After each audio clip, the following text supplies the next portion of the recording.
Hello guys, you joined me on the edge of a cliff because we've come down to the coast. Old Harries Rocks is behind me. Gorgeous day today. Yeah, so I thought it would be a good idea to come down here.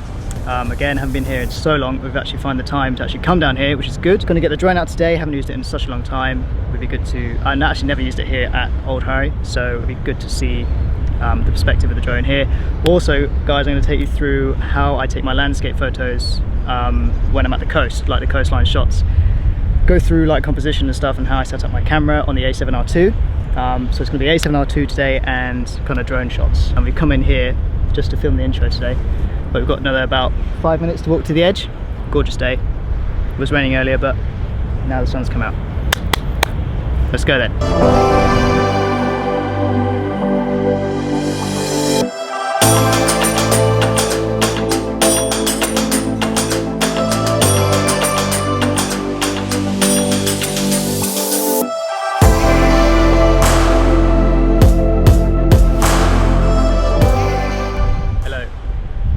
Got the A7Rii out now with the big boy on it, 20mm 1.4. Actually looks really nice through this lens. Sorry, excuse me. The colours and the sea and the ocean and the white rocks are really nice through this. We're actually filming on the 16 1.4 and these two lenses are very similar. If you haven't seen my last video, go watch that. It's actually a review on that lens, filming on right now. But yeah, we are on a Cine 4 on this one, log, but this is straight for the camera. It looks the colours look really nice.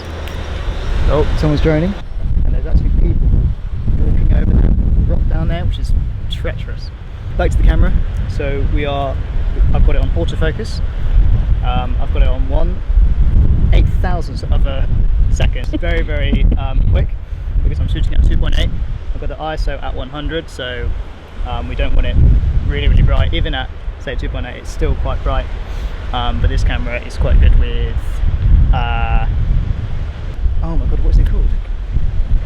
Completely forgot. Kinesiosaurus? Oh, that's silly. I'm a photographer and I forgot the word for highlights, how you can pull them out, and shadows, how you can bump them up. What is that called? The camera has very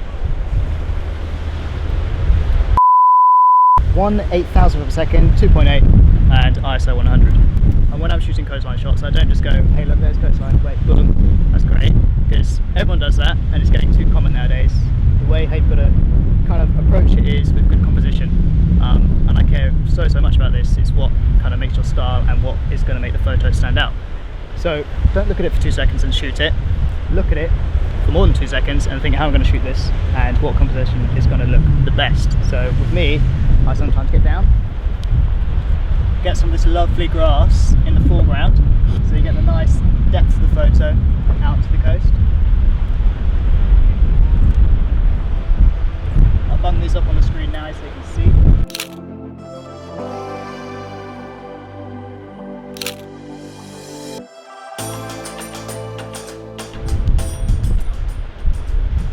So it's really important to kind of get the horizon level as well. And also the edges of the photo, make sure there's no one standing in it on the edge, and make sure the photo is kind of centered and aesthetically pleasing. Because if someone, say if you post on Instagram and someone looks at your feed and it's all wonky and stuff, and kind of it's got stuff in it which distracts the eye from the main kind of subject of the photo, people are not going to take to it as well as something which has got better composition. So that's always important as well.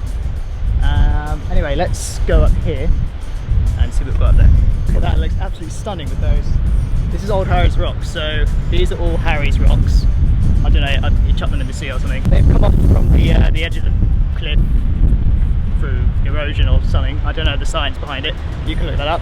So yeah, that looks absolutely gorgeous there.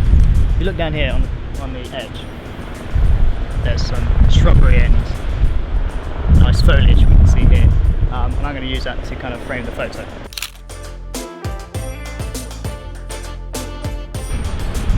What I'm doing is, as I'm kind of framing it with what I've got on the floor there. As we haven't got a frame around here, you can get down low and you can kind of make the leaves and the foliage and that stuff frame the photo. So, and also I'm shooting on 2.8, which means they're going to be blurred out in the foreground. So that means more emphasis on the rocks you see behind me. I just want to point out, apologies for the audio. I've now put the dead cat on the mic, so it should be a bit better and less crackly. But can't do much about the wind at the coast. But yeah, another thing I want to touch on actually is I tend to underexpose my photos when I'm taking them on this, because when it's really, really bright outside like this, if you shoot too bright, if your exposure is too bright, then it will just block out the whole sun and you can't get any detail out of it. So it's always beneficial to shoot underexposed on a very, very sunny day. If you do want some of the clouds to be brought back into the image, you can do that, but it's quite hard when you're shooting on a low f number. So I'm shooting on 3.5 at the moment because I want it to be kind of underexposed, but I'm still at 1/8000th of a second and ISO 100. I can shoot on, say, f7s and stuff like that, but I like that style where it's kind of milky and the low f number to get that kind of bokeh, nice milky vibe to the photo. So yeah, that's another thing to keep in mind when you're shooting very, very bright sunny days like this, is to underexpose your photos. So you can go to Lightroom or whatever editing thing you use and you can properly pull the highlights and bump the shadows. The light now looks so good behind there. Whenever you come to the coast down in the UK, it's always that nice, really hazy light, so it's not too harsh anyway. So it looks really, really nice. It's like it's already been put through Lightroom and kind of faded the highlights. It looks really, really good. And this lens is so stunning piece. I'm going to put this down so it doesn't fall in the sea. Nice boxes. You see my boxes?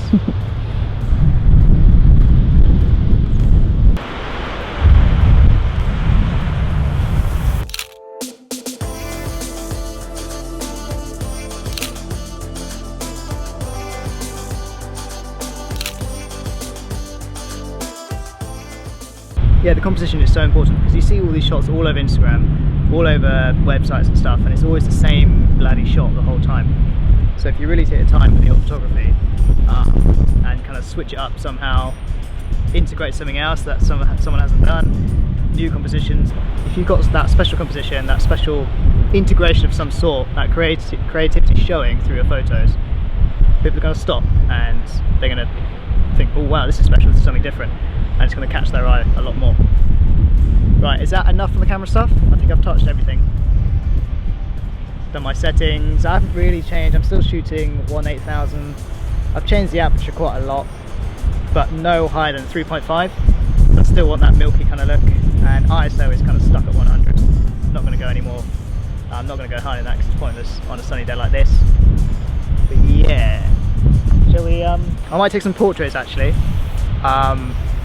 Portraits, I'll probably still keep the same settings, but I'll put it down to f1.4, which on this lens looks really, really good. I'll bang up some sample images and stuff throughout the vlog. But yeah, shall we get the drone out now?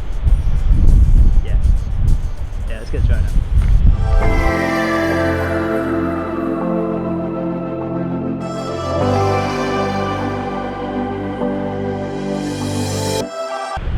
A couple of yachts having fun. Look at that, they're proper going. We've got the drone set up, 4K 30. Let's see what we can get. We've got 35 minutes, good. Let's go.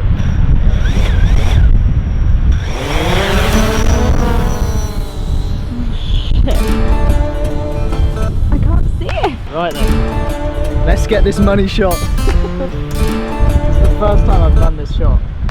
It's been done a million times on Instagram, but I know I've been banging on about different composition and stuff, but while you're here you kind of have to get this shot. But I will try and get a few different coastline shots as well, so it's not just the same thing. I'm going to stop recording on this and cut the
we're back in the car now. Just walked all the way back. Yeah, that's absolutely stunning there today. So glad the sun came out and stopped raining and stuff. And the drone shots, because it's the first time I've droned there actually, and it's amazing. So cool to get up there and look at that. Those rocks all in like one place, obviously in one place. From that perspective up in the sky. And the backdrop of the sun and everything, so good. And yeah, I hope you liked the insight on the Sony A7Rii II, which I'm using now for my main photography. Hope you enjoyed the photos that I took and all the settings I went through and stuff. But yeah, gonna drive back now. If you notice, this is a different car because this is my brother's car. And if you follow me on Instagram, you've even known I've sold my RS3. Yeah, so that's in the bin. Using my brother's now, which is kindly, well, he's in San Francisco, but he leaves his car here in the UK, so having to use that until I find something else to drive or buy something else. Shush. Yeah, so driving this until I get something else. But yeah, I was actually surprised at how much on all the DMs you guys gave me on kind of the car front. Because I'm not like a car Instagram or car YouTuber, but there was a lot of interest in the cars. So yeah, if you want car content and stuff like that, like new collection or whatever, or some cool visuals with my new car, whatever I'm gonna get, do get in the comments and say, you know, what you'd like to see and stuff like with the car content, because obviously I'll want to make it kind of cinematic and stuff like that, including photography and cars. I think it'll be quite cool. Yes guys, but that's it that's it for today. I hope you enjoyed the video, and I'll see you in the next one. Goodbye.